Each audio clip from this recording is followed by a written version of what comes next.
Can't decide and torn between a romantic, comedy, action, or an indie film to watch for the weekend? Well.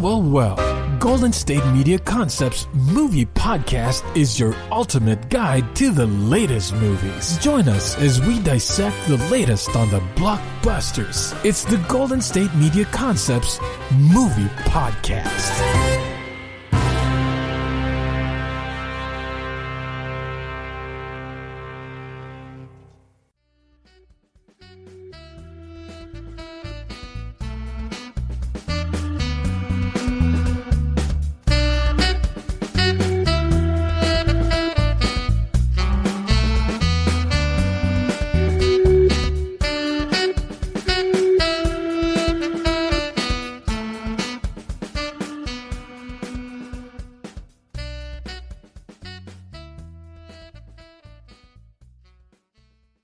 Hello and welcome to the GSMC Movie Podcast, brought to you by the GSMC Podcast Network.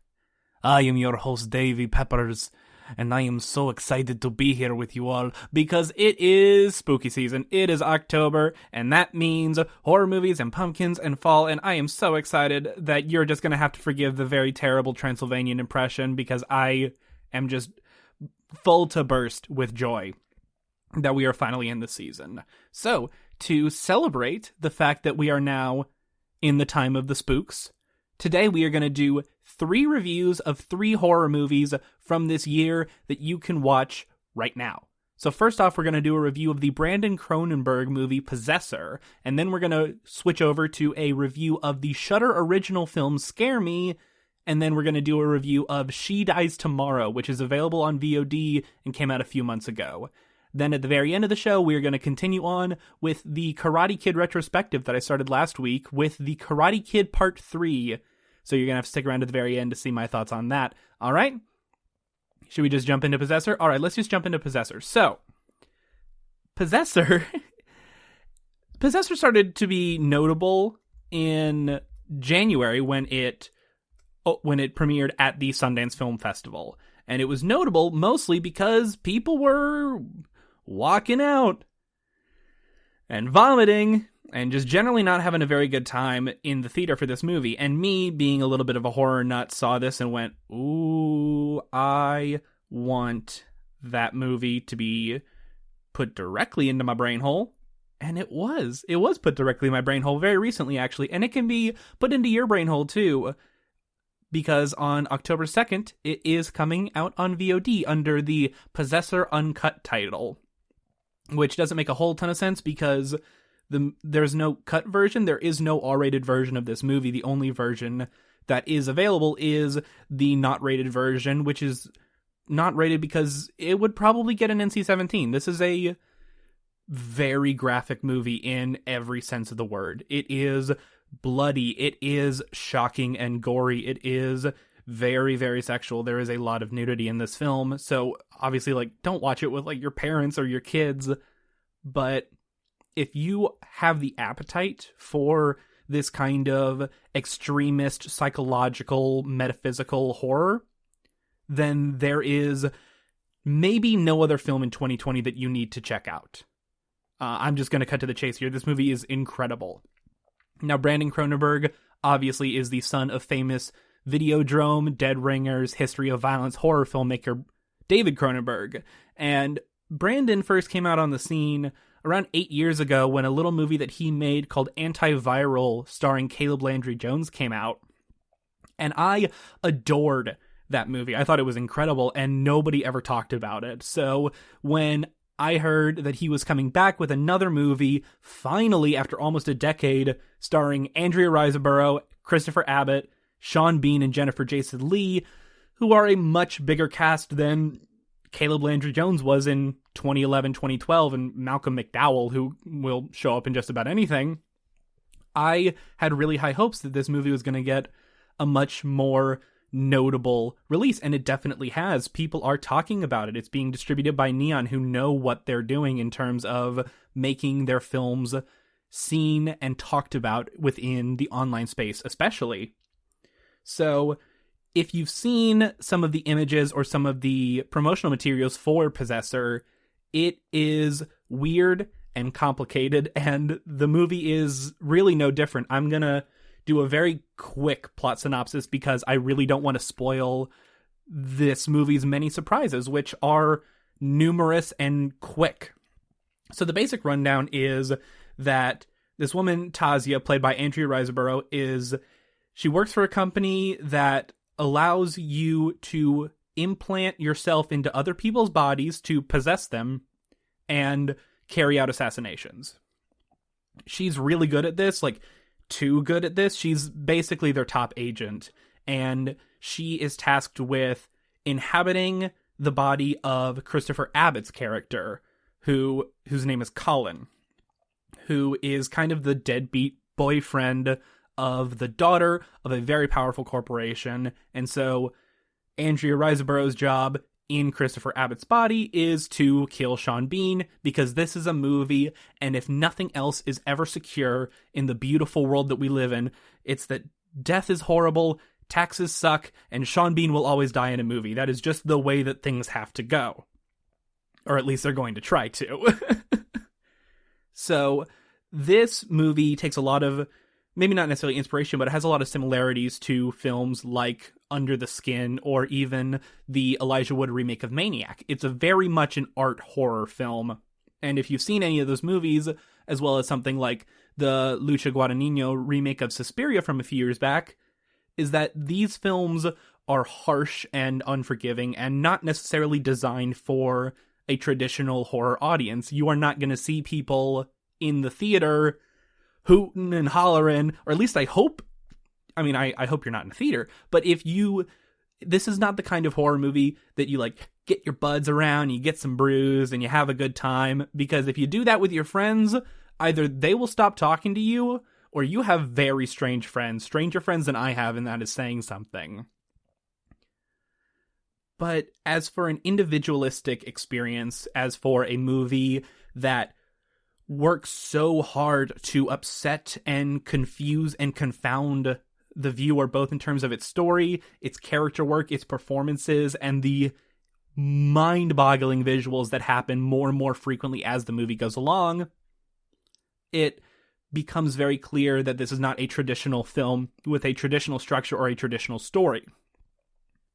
Which, for some people, is going to be an immediate write-off. You know this type of movie, and if this is not for you, that is totally okay. It is not for everyone. It often isn't for me. I usually get about 1 or 2 movies a year that do this sort of thing, that are very style over substance, that have very cold characters, but the themes, the ideas, and kind of the spectacle of it all just really overtake me. Films like The Neon Demon or Only God Forgives or anything else that Nicholas Winding Refn has touched in the past 10 years or so. But it's that sort of storytelling device. It's that sort of way of putting together a movie that is more of an entrancing dreamscape than a proper narrative. And we're going to see a similar talking point come up later on She Dies Tomorrow, but on Possessor, the violence and the shock value of it is very real. Like, I want that to be extremely clear. It's not just that this movie is weird, it's that this movie is graphic and upsetting in very, very many different ways. I watch a lot of horror movies. I really love the genre, but there were 1 or 2 moments where even I, crunched into a little ball because I didn't like what was happening on screen. I will say, after the reports came out about this film at Sundance, I was expecting to be a little more grossed out and a little more upset, and that might just be because I have pretty strong horror legs at this point, but I mean, Sundance audiences, you guys got to get yourself together. Just watch anything Japanese. That'll leapfrog over this. And that's not even a dig at Possessor. It's not trying to be this uber shock value grotesque thing. It's not trying to be something like Cannibal Holocaust. It is still telling a story, and it uses the shock appropriately. But I know many people who are not as experienced with gonzo horror are gonna be really, really upset and disturbed by this movie, and not necessarily in the way that I can recommend. So I want to reiterate that you need to be careful and you need to know what you're looking for and you need to know what you're getting into with this movie. If you are super comfortable with really artsy, really graphic horror films that do not have a very concrete a structure and plot and do not follow a lot of the traditional rules of filmmaking, then you have to see this, like, right now. Like, don't pause the podcast, because, like, that would hurt my feelings, but, like, in, I don't know, like 50 minutes or so when this thing is over, then you can stop the podcast and then you can go see this movie. Like, I mean, come on, like, I'm recommending you a really good movie. We gotta, you help me out, I help you out. I recommend some good movies and you listen to me, and then you watch the really good movies that I recommend. That's how this works, right? I'm not entirely sure. But talking about it on a more traditional level, Brandon Cronenberg is a exceptional director. This is only his second movie, and he is already starting to craft this weird, like, late era millennial body horror out of kind of the shadow of his father, which is such a horrible, horrible thing for a young filmmaker to have to do, to come from someone who is such a great and is so revered as David Cronenberg is, and then to be existing in the exact same genre as him. I can't imagine the stress that would put you under. But while there is the connective tissue, while it is very clear that both Cronenberg's, while their films are related, both metaphorically and literally related, there is a way of seeing the world in Possessor and Antiviral that speaks to me personally much more as a younger person than films like Videodrome or Scanners do, that were not tapping into the anxieties that I personally have. They were tapping into the anxieties that I understand and I have learned about and studied, but it's nothing that affects me on that personal gut punch level like the anxieties shown in Possessor or the anxieties shown in Antiviral. And I think when Brandon Cronenberg makes his masterpiece, which could very possibly happen within 10 years, if he doesn't take 8 years to make another movie, please, Brandon. But I think when he makes that film, not if, but when, I think it is going to be a game changer and the type of movie that I do not shut up about for years and years on end. And I know he has that in him because this movie is close. It's real close. It is a little too long. It doesn't clarify things super well. It needed someone to kind of look over it and say, well, here's how, yes, it's making it a little duller, but here's how to make it all kind of connect and make sense. There are some rules that get broken almost for the sake of breaking rules, which on one hand I do appreciate, breaking screenwriting rules and filmmaking rules for the sake of it. You have to know exactly what you're doing, and I think because Brandon Cronenberg is so good at knowing like 80% of the rules he's breaking and exactly why, that 20% can start to get a little bit lost, which is completely understandable. And again, that is an incredibly high ratio of good to bad. And it's not even bad, it's just less great. And that's what is such a joy of talking about a movie like Possessor, is even if this isn't your cup of tea, even if this kind of thing should never grace your screen, I find such a joy in talking about a film that sets out to do something, does it so incredibly well that the worst pieces of the movie are not things that are bad, in my opinion. They are just things that are less over the moon good, which just warms my heart in every possible way. I've talked over the past couple episodes about some films, over the past couple episodes that I've done, about some films that are either very bad or just like kind of okay and don't really have a ton to either connect with me specifically or I think to offer to the cinematic landscape of this insane year. But now we get to hear me talk about something that I love, and I do love this movie. This is currently my second favorite film of the year, behind Bill and Ted Face the Music. So it beat out Charlie Kaufman. It beat out I'm Thinking of Ending Things for me, which is a really big deal.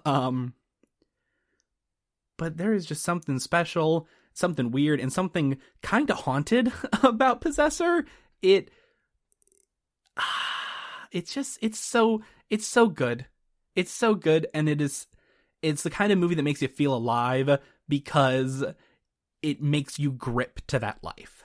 It feels like it's trying to pull you away in the same way that Under the Skin did, where it's trying to pull you out of your body, out of the little flesh sack that you're in, and say, no, ascend, and you as the viewer have to say, no, I'm sticking right here. And that is such a weird, wild, and really, really cool feeling that you do not get a lot in the horror space, even in the art horror space, even in the gonzo art horror space. So when a movie like this comes along and nails it really close to the bullseye, that needs to be commended and celebrated and discussed and recommended en masse.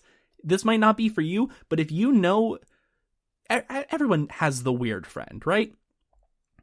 Recommend this movie to your weird friend. As a resident weird friend, I love this movie, and I think all the other weird friends out there will love it too.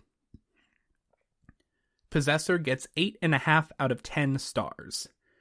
Now, if you'll stick around, we are going to do reviews of Scare Me, She Dies Tomorrow, and then we're going to take a look back at our Karate Kid retrospective, so stick around for those. All right?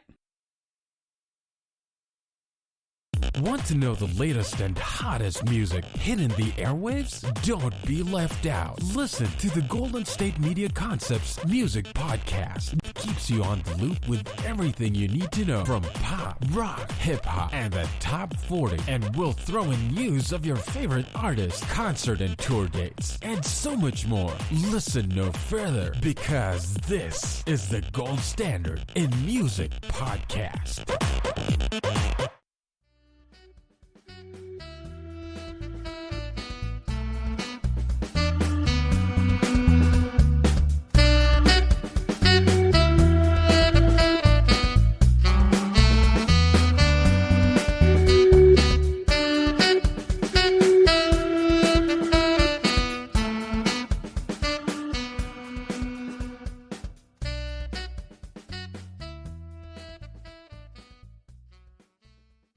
Welcome back for more. Ha, ha, ha, ha, ha, ha.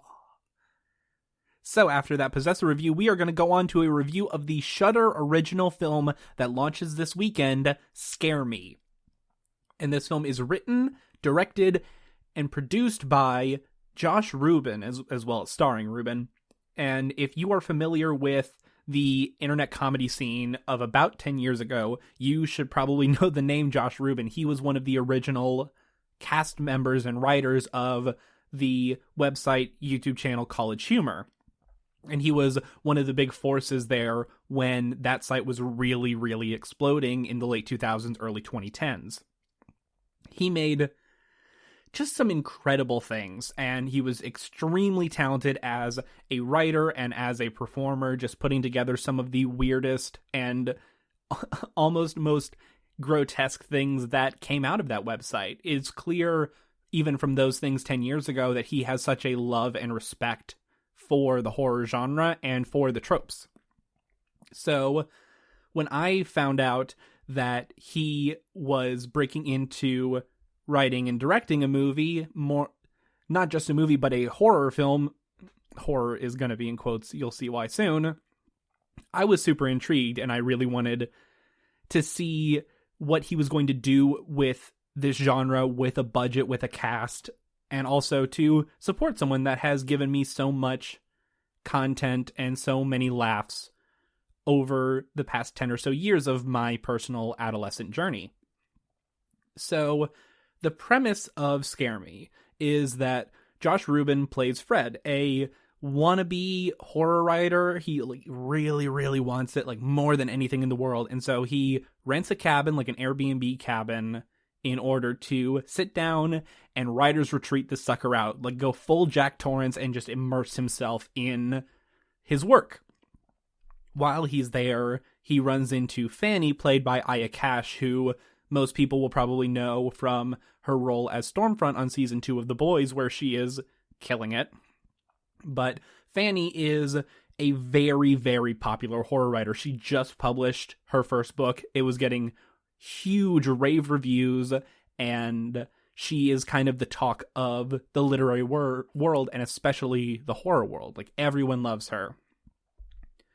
So they run into each other, they introduce themselves, and that night, the power goes out around this whole area, and so Fanny shows up at Fred's door and says, hey, you're a writer, I'm a writer, let's tell each other scary stories until the sun comes up, or until power comes back on. And so the bulk of this movie is these two characters in this nice Airbnb cabin, or Airbnb-like, they never specify. But it's these two strangers in this cabin getting to know each other, kind of having their tensions built and dissipated over the course of 100 minutes, and slowly starting to come to terms with both of their individual insecurities and wants and fears about their work specifically. The interesting thing with Scare Me is that you would see this and go, oh, cool, like, we're going to have, like, little scenes of these stories kind of playing out, and we're going to get to see what's in their head. No. The entire movie is just these people in this, basically this big room, telling stories to each other. There are some small effects, like shadows or like a hand creeping, and there's a ton of sound work to kind of immerse you in what is being told. But aside from that, it is all just performances. It is just dialogue. It's almost a stage show. And there have definitely been some people who have said that this should have been a stage show. And while I don't totally disagree, I think the way that Ruben uses the space is really, really cool. I definitely understand, or probably suspect, that this might have begun as a theatrical performance as opposed to a cinematographic one, if you will. So the thing with Scare Me, and the interesting thing about it being on Shudder, the horror-centric streaming service, is that it's not totally a horror film, it's not totally a comedy, it's not totally a drama, it's not totally like a psychological thriller. It's kind of all of those things. It's kind of all of those things in a weird blender, so to speak. Like, it doesn't even have all of them enough to say that, oh, well, this is a comedy horror film, because it's not scary enough to be a horror film. It's not funny enough to be a comedy. It's not serious or like necessarily compelling in the traditional sense to be a drama, and it's not spooky enough to be a thriller. But it works for the most part. There are some issues with the film, especially with how it kind of ends. If you've ever seen a movie, you'll know there are like 3 or 4 ways that this movie can end, and none of them are super satisfying. And it does, and it isn't, but the like 90% before the final moments of the film are just kind of, despite yourself, engrossing to watch. And a lot of that comes down to Cash and Ruben's performances, because they are acting the crap out of these words. And especially when Chris Redd from Saturday Night Live shows up as a pizza delivery driver and joins in for one of the stories, and the whole thing just sparkles to life. There is about 20 minutes. The story that Chris Redd's character tells with the two of them, kind of everyone working in tandem, is some of the most enjoyable stuff I've seen this whole year. It's so fun and so weird, and just, it's so sharp. And I think that's the biggest thing about a movie like Scare Me, is that it is really sharp, and it knows that it's really sharp. So if you aren't a fan of movies that know that they are clever, then you should probably stay away from this one, because I think that is both its biggest strength and weakness is, well, aside from the ending, is that it knows that this is a weird idea, and it knows that this is a cool idea, and it will milk it and stretch it as it needs to. And thankfully, the movie is correct. It is a good idea. It is a cool idea, in the sort of way where it's kind of a terrible idea. Like, if someone pitched this to me, I'll go, that's not a movie. Why would you do that? But it works because of that. And it's got this awesome push and pull with the audience, just trying to be like, are we here for a reason? Or is this just improv night on October 31st? Like, what is this movie shaping up to be? And while, yes, the eventual resolution isn't the most satisfying thing in the world. I don't know how to do it better. There is no answer that I could give that would say, like, well, you should have just done this. Like, this would have fixed it. And so I don't know if I can properly criticize that. I mean, you can always criticize it in the sense of, like, well, if you didn't have a good ending, why didn't you make the story? But if I was tasked with writing this film, I probably would have ended it the exact same way, because it's kind of painting yourself into a corner so incredibly. Like, the paint is like 5 layers deep. Like, you can start to like step in it and like sink a little bit. That's how badly this movie is painted into a corner. But the paint is so pretty.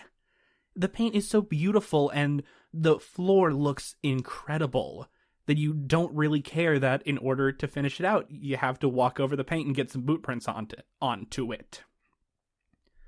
Which is a weird analogy, but I really think it works for this movie. There are there are those blemishes, there are those footprints, but outside of that, it is just a really solidly put together little experiment. I don't even know if it's proper to call it a horror movie, but it's horror adjacent, it's comedy adjacent, and all of those things make for the type of thing that I really want from my October viewing sometimes, which is clever movies about the things that I love, which are spooky stories. I like scary stories. I like to be scared. And this is less an ode to fear and more an ode to the concept of scaring and being scared by someone. And that is a very weird thing to make a movie about, and I really dug it. I'm definitely giving this movie a little bit more of a leeway than I probably would if it wasn't a first-time director or first-time feature director, if it B, wasn't a really small production with a very small cast of mostly like up-and-coming TV performers, and C, if I wasn't already familiar with Ruben's work as a young boy. I was like 9 when I started watching College Humor. I don't think that counts as a young man. But with all of that said, with all of those caveats there, I cannot deny that the movie is fun, and it's weird, and the actors are killing it, and Ruben is flexing his muscles as well as he can, given the premise and the limited setting, as both a writer and a director. And the Foley artists are just knocking it out of the park. Like, best sound editing, best sound mixing, go to this movie. Like, and obviously it won't, because it's a Shudder film. It's a very small movie that not a lot of people are going to see, but the sound work here is really, really good. Like, it feels almost like a Foley creation homework assignment where you just have to transport people into something using only soundscapes. And that is hard to do. That is a really tough job. I have tried to do that and not done a very good job at it.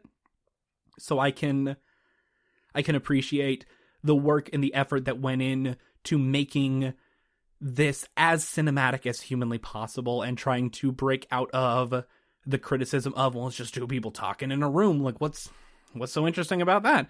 Well, so was My Dinner with Andre. This isn't as good as My Dinner with Andre, but there is a lot of that stuff going on. It's tight. It's fun. It's just a fun movie to watch. That's the genre. The genre is fun, but you have to be the kind of person that I am, which is someone that really likes dialogue, really likes horror movies, really likes super meta, very almost obnoxiously clever films about movies and about dialogue and about being meta. But if you do enjoy those things, then I think this is something really worth checking out. It is worth getting the Shudder trial in order to see it, in order to have your own opinion about it, because it's a film that I think will have a lot of very weird and different reactions to it. There are some people online who hate this movie, and I totally get it. It's not like with Possessor, where if someone says they hate this movie, I go, no, that makes sense. This is a very specific and weird movie. With Scare Me, I disagree with it more. With Possessor, I feel like a lot of the negativity, and there's not a lot of negativity about it, but some of the negativity I feel like stems from how much it is, and I empathize with that, and I understand that. But here, I don't really get why people don't connect with this movie, although it makes sense to me. Like, I can't put myself in those shoes, because this movie is so well designed for the type of thing that I am hungry for as a viewer right now. But I can't deny that there are people that are going to really hate this. And you might really hate it, but you also might really find something that you connect with and that excites you and that makes you kind of froth at the mouth for the future of what these sorts of stories can be. And I think that is very much worth the Shudder trial and 100 minutes of your time. Even if it's not going to be a movie that blows you away, it's going to be a movie that sticks in your mind. And Scare Me has been sticking in my mind for a couple days. Now, actually, about a week at this point. It's staying in there. It's buzzing around in my head. I didn't need my notes outside of for the main characters' names. And even in a movie that I like more, like Possessor, I needed my notes to be up to properly talk about it. And if there's anything better to offer to Scare Me, then I do not know it. So Scare Me, I am going to give 8 out of 10 stars. It is on Shudder this weekend. I highly recommend you give it a shot. All right. Thank you so much for sticking around for those 2 reviews. Now, if you're going to stick around a little bit more, we have a third review for you where we are going to discuss She Dies Tomorrow, a comedy, drama, horror, thriller. It's another kind of genre cocktail kind of thing, much like Scare Me, where, well, we'll get into that when we get into it, but we're going to do a review of that, and then at the end of the show, we are going to continue on with the Karate Kid retrospective and discuss the much maligned Karate Kid Part 3, and you can see where I fall on that. All right. If you'll just stick around a little bit more, and we'll get to those reviews. Thank you for sticking around. Tired of searching the vast jungle of podcasts? Now listen close and hear this out. There's a podcast network that covers just about everything that you've been searching. Hey! The Golden State Media Concepts Podcast Network is here. Nothing less than a podcast bliss with endless hours of podcast coverage. From news, sports, music, fashion, cooking, entertainment, fantasy, football, and so much more. So stop lurking around and go straight out to the Golden State Media Concepts Podcast Network. Guaranteed to fill that podcast itch. Whatever it may be. Visit us at www.gsmcpodcast.com. Follow us on Facebook and Twitter, and download us on iTunes, SoundCloud, and Google Play.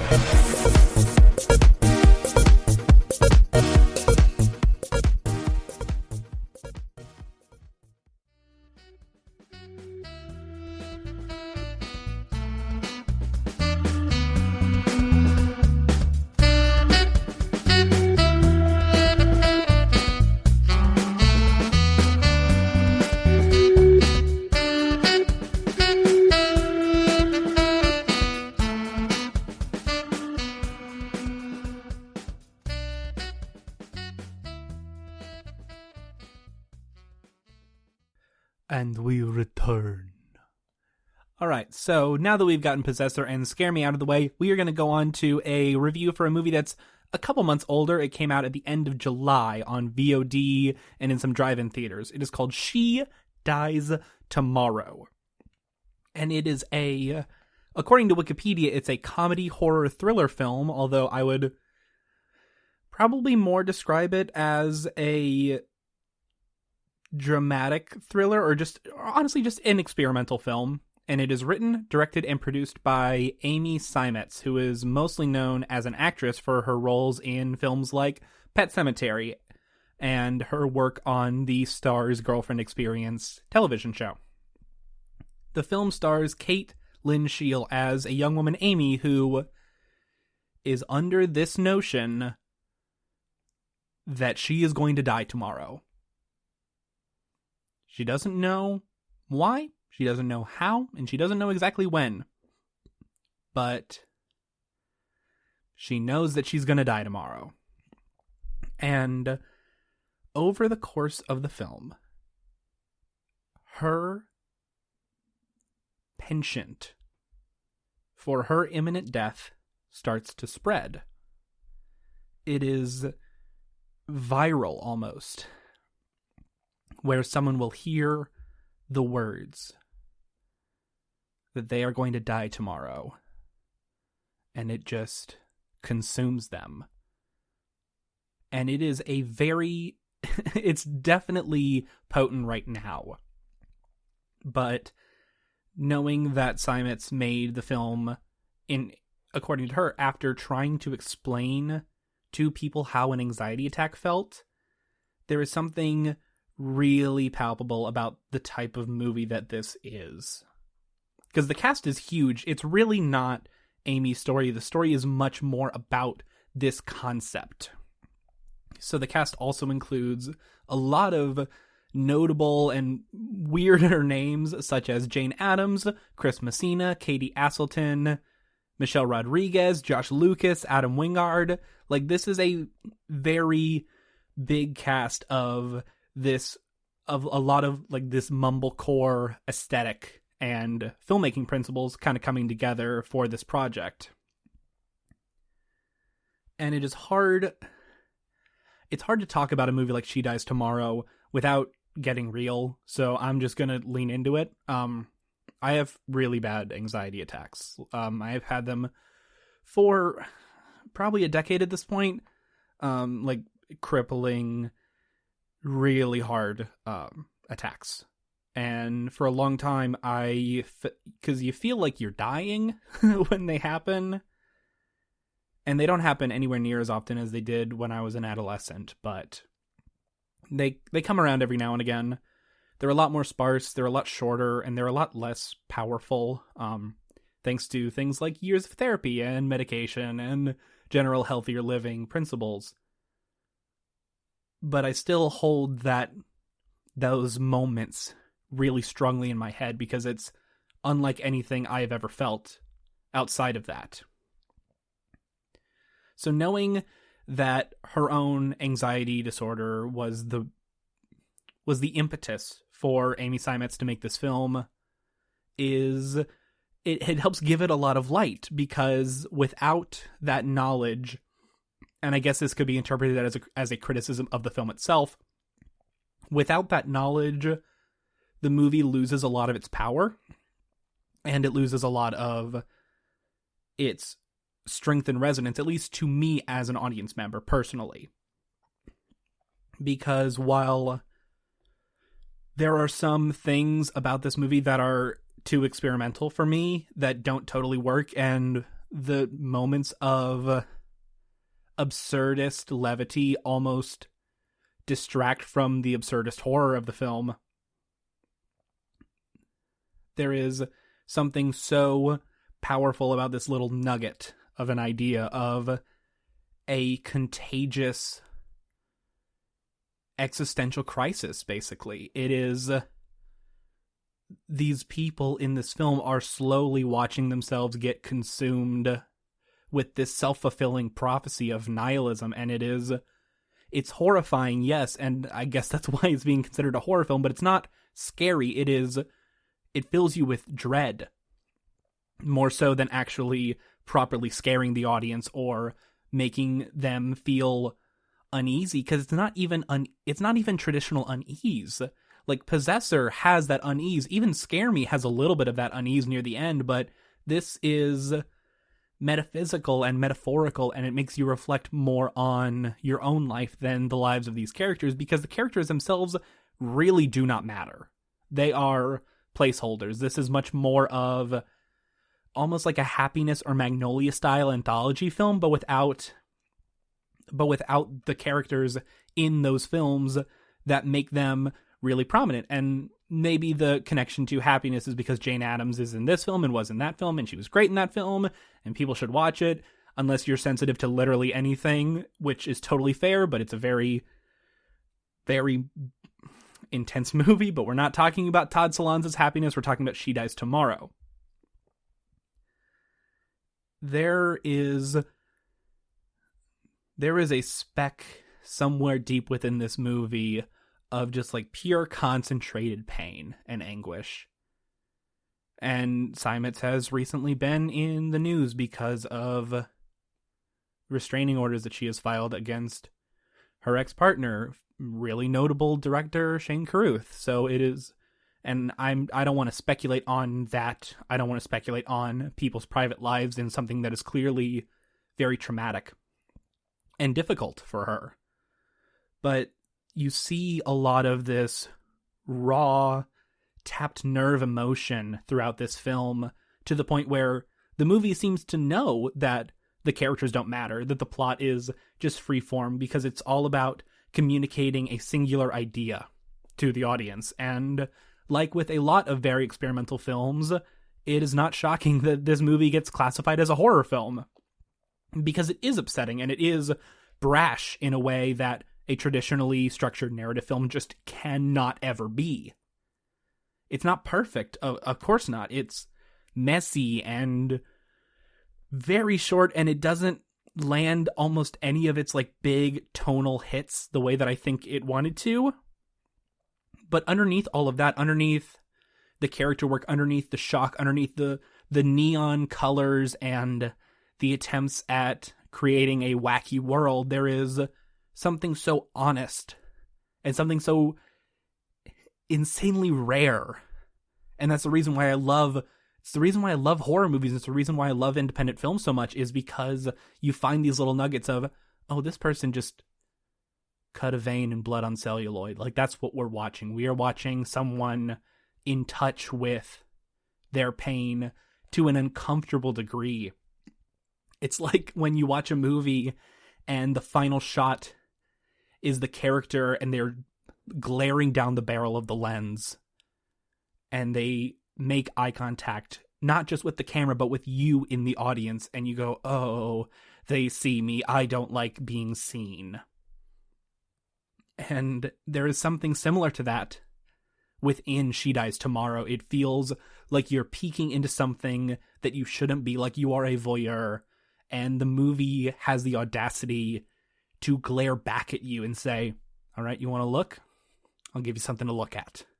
And it is such a disturbing feeling for someone who knows who has the same root experience as Steinmetz does. I don't have her exact experiences, but they are classified the same. And I get how that experience can turn into a film like this. It is ultimately a very personal experience talking about this movie, and if I'm being perfectly honest, I didn't realize how personal my thoughts on this movie were before I started this recording, before I started just discussing it. But when the images from this film flash in my head, and I look at the poster and I read these names and I look at all of the things about it that I'm supposed to talk about the plot, which doesn't exist, about the characters, which doesn't exist, about the acting, which is completely serviceable. There's nothing great about it. There's nothing terrible. Everybody does their job fairly well. They're all extremely competent performers.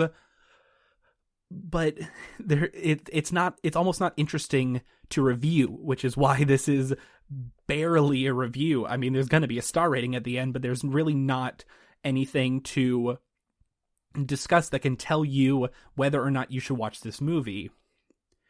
It's very short. It's 85 minutes. If you are into things that are weird and things that tap into that like carnal nerve, then yeah, give it a shot. If you're having a bad day, probably don't watch it, because if it taps that nerve in the wrong way, and I'm very lucky that it did not tap the nerve in the wrong way, but it could really mess you up. It could incapacitate you for a couple days. I've had movies that have done that to me, and there are people who would really connect with this film who I will not recommend it to, because I know that it'll hit them in that way. And that's never fun, and I don't like that feeling, and I don't want to put that on anybody else. Your health is always more important than a movie. But with the gift of complete happenstance that I have been given, in that this movie hit the nerve, but it did so in a way that did not lead me into a self-destructive episode, or into just a generalized anxiety attack, I would like to use that gift in order to say that this movie is very good. I think it's very good. It's very powerful, and it means a great deal to me, despite the issues that it has, despite the flaws, despite the things that I can look at and say, yeah, no, this is all kind of wrong. But it's experimental film. It can kind of get away with some of that stuff. That's another issue with reviewing experimental films. And this episode has been 3 films that are at least to some degree experimental in nature. So it's hard to talk about. And I do apologize that this whole episode has been a lot more ethereal, a lot more pontificating on these films and their place in horror and in our lives than usual if the movies were a little more traditional. But I think that is the best way to appreciate what these films bring to the viewers, is by returning the favor, returning the cerebral with the cerebral, if you will, returning the fear, and returning the raw nerve with the fear and the raw nerve in kind. And She Dies Tomorrow and Miss Simetz sent us, the audience, each of us individually, sent us this piece of her heart that is messy and bloody and bruised. And that is one of the biggest compliments that I can give a film. A compliment so big that it almost fully drowns out the fact that all these characters are bad people and the premise is nonsense and the structure is not there. But I don't really care about all that, because when I see this movie in my head, in my memory, it is just these images and this feeling in my stomach. The feeling that I presume you would get if you ate a chunk of a human heart. She served this to us on a platter, and the least I could have done as a viewer and as someone who is lucky enough to have a platform to discuss these films twice a week. I ate it. It sat with me. It sunk in my stomach. And I don't know if it's supposed to be there, but it is. And I understand it to a degree. And maybe it will hurt. But I am to a degree thankful that I have that piece melting away inside of the stomach acid. That was really pretentious. It is a pretentious movie, so I think that is fair. I suppose that is the best way. Again, keeping with the philosophy of you gotta give back to the film what it gives to you, and this film gives you a lot of pretentious ideas and images that do work, and I think it is the best way to respond. I think that's the best way to respond to it, is with pretentious ideas and images that I do believe work, if I can be so bold and so self-aggrandizing for a moment. This movie will be in my head for a very long time. I don't know if I will ever watch it again, and I don't really know if I would properly recommend it, but if nothing I have said has made you say, oh, this guy sucks, will he just shut up and talk about the Karate Kid? If you didn't have that reaction, then this movie might be for you. If you did have that reaction, we're about to talk about the Karate Kid Part 3, so don't worry about that, but just give me like 2 more sentences. She Dies Tomorrow is not the best film of the year. It's not even the most powerful film of the year. It's not even the film that resonated with me the most. But it is a film that I am exceptionally glad that I had the privilege to witness and to have it affect me as much as it did. 7 out of 10 stars. Whew, now that's over. Whew, I almost started to disintegrate just by the sheer nature of how self-serious I got there. So if you're going to stick around, which I really hope that you do, you've already gone through 3 reviews with me. Why not stick around for something a little wackier at the end? In a little bit, we are going to be discussing The Karate Kid Part 3 as the 3rd segment of this little Karate Kid retrospective that I've been doing. So stick around with us then, and then I'll sign you out. Watching TV has changed over time. Streaming has become the new norm. That's why Golden State Media Concepts television podcast dives headfirst to the world of cord cutting. Want to be on the loop of what's hot in Netflix? Or if it's not a preference, what about original shows in Hulu? We've got you covered. Join us as we fill in the blanks and talk about movies to stream and what show you should be binging. This is the Golden State Media Concepts television podcast.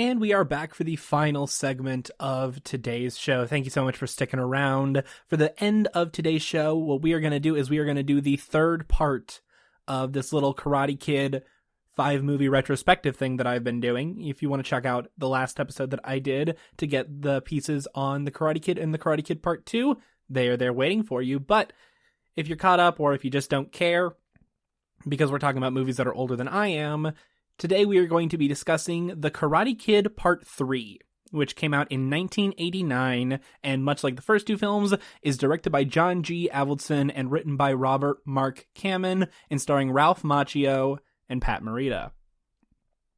The most notable thing about The Karate Kid Part 3 is that Ralph Macchio is a 28-year-old man. He's an adult. I guess he was probably 27 around the time of filming. But when the movie was released, he's still playing a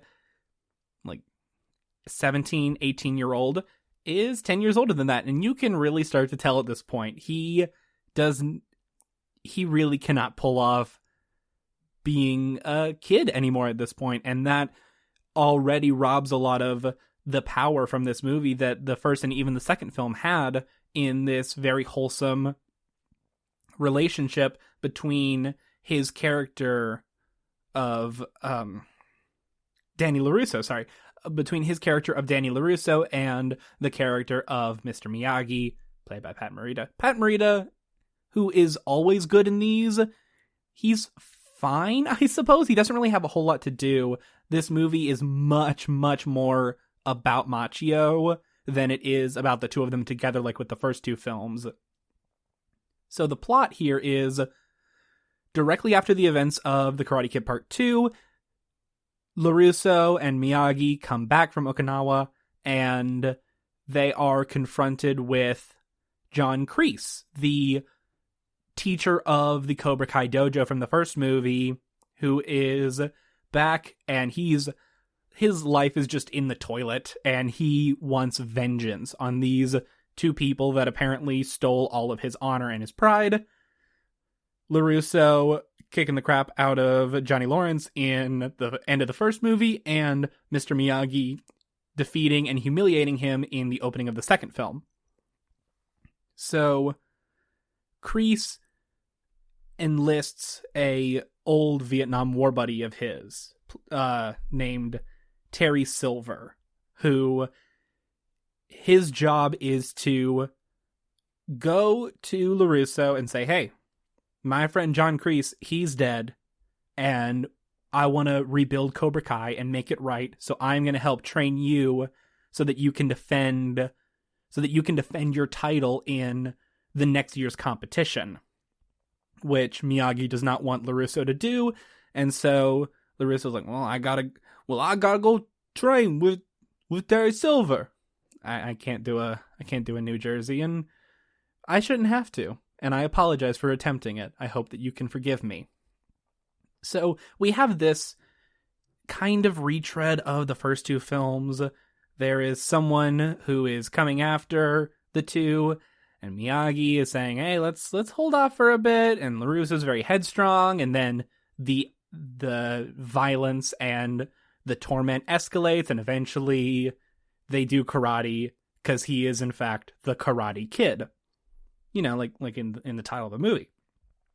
And it's so much the exact same as what's come before, but just with less of a purpose, where the second film, at least to me, really felt like a proper continuation of the ideas and the themes of the first film. While there was some retreading going on there, it still had its own identity, I found, where here, there's just none of that to be found. There's a romance subplot that is basically just lifted directly from the first film and plopped in here, but just worse. Again, Machio doesn't really fit this role anymore by this point, and his performance suffers a great deal because of it. The villains are all like James Bond cartoon villains. John Kreese is even more ridiculous than in the first two films. Terry Silver brings some charm and some like sleazy fun to the events of the plot, but for the most part, it's just very dull. And these films are generally around 2 hours long, and this one is too. It's 111 minutes, and you feel every single second of them, if I'm being perfectly honest. It is... There's a big subplot about bonsai trees because LaRusso and Miyagi open up a bonsai shop, and it just... none of it feels like it coalesces into the ending in the same way that the first and second movie, and especially the first movie, did so well, because it all felt somewhat meaningless, and then it all coalesced into this beautiful explosion. You go, oh, that's why they did it, because it all makes sense. Like, they knew what they were doing, and none of that energy seems to translate into this third film. Things just seem to happen. Characters get introduced and written off and talked about and said, well, they're doing that, and that's why we're here, and they're not here. And none of it ever feels... I don't even want to say naturalistic, because the first two films are not necessarily naturalistic, but there's no through line here. It's hard to talk about the plot of this movie because things just happen. There's another karate protege who's going to fight LaRusso. It's just Johnny Lawrence, but like sent through the Michael Keaton multiplicity copier machine a couple times, and he's just dumber and bigger and meaner. And it's ultimately very shallow. It's a very shallow film, which is such a disappointment coming from a franchise that seems to really pride itself on having some really deep and interesting themes, whilst not delving in them extremely hard, because they are still movies designed for all audiences. They dealt with stuff. Stuff mattered in these movies, and here almost none of it matters. And as the culmination of this trilogy and the last film that features Danny LaRusso and Mr. Miyagi together, I mean, Pat Morita passed away a while back, and there can never be a conclusion with these two characters that can outdo this, that can replace what this film has left as the final piece. And of course, there is the next Karate Kid, and then the remake, and then there is Cobra Kai, which Machio stars in as LaRusso, but much older. But the really special thing about that first movie is this relationship, and to see it just end on such a whimper of a note, on such a wet blanket of a film, is really, really disheartening. And it's definitely not helped by the fact that I have watched these three movies within like 2.5 days of each other. Like, I've been like marathoning these things. I've been tearing through them, and it really highlights just how steep of a drop it is from the second film to this one. I can't imagine the disappointment of going from that first movie to the second film, which again, I still quite like. I still think it's a pretty good movie, but going from that to a film like this that just has the air pulled out of its tires so quickly and is so slow and meandering for almost no reason, I could not imagine the disappointment if I was a fan of this series and a fan of this world, which I guess I am at this point, but I didn't have to wait 3 years from part 2 to part 3. I just had to wait like a day to watch the next one, and even then I felt the crushing disappointment. So having to wait 3 years for this, I literally can't imagine it. I mean, it's at the point where even Avildsen in 2015 called the film, and I quote, "a poor imitation of the first one and a horrible movie." Which, I mean, good on him for speaking up about a thing that he thinks he failed at, but I think that really shows where this film stands, is that it, like, no one really cared, it seems. No one wanted to do this. They just made another one because the second one made money, because the first one made money and got nominated for an Oscar. And that, while it is very common with big successful films, especially in the 80s, where like any huge movie would immediately get a sequel if possible, it just kind of breaks your heart, honestly. Like, it really bums me out. I mean, and this movie didn't even do terribly well. It made $38.9 million on a $12.5 million budget. Both of the predecessing films made $100 million. And this didn't even make half of that. It's still technically a financial success, but just barely. And it's almost poetic, and it almost feels natural that a movie like this, that is really just there to get cash, just to milk the brand a little bit more and a little bit drier, would be such a disappointment. But again, they made another one. They made the next Karate Kid 5 years later, which we're gonna talk about it on the next episode. And I am not thrilled about that, but it's what's gonna have to happen. I can't imagine a movie with less of a reason to exist. Or, I mean, I can, but it's hard to imagine a movie with less of a reason to exist than The Karate Kid Part 3. And I am mortified as to the movie that only reviewed half as well as this movie did. As I mentioned in the previous episode that I did, all four of these movies kind of half the predecessing film's Rotten Tomato score.